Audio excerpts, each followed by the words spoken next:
well, you can listen to them. And you can entertain what they have said.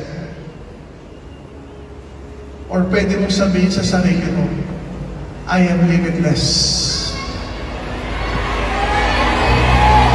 Ano man ang sasabihin nila, papasok sa tenga nito, lalabas sa kabilang tenga, nang hindi nababago yung mga bagay in between your ears, which is your mind.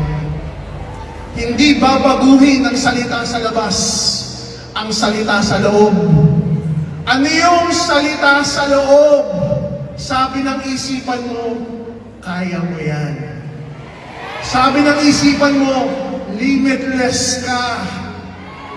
Oo, ikaw na nandyan sa taas. Oo, kayong lahat na nandyan sa taas at nasa gitna. Oo, ramdaman mo, ikaw na binabagyo ngayong oras. Ikaw na binabaha ngayong araw.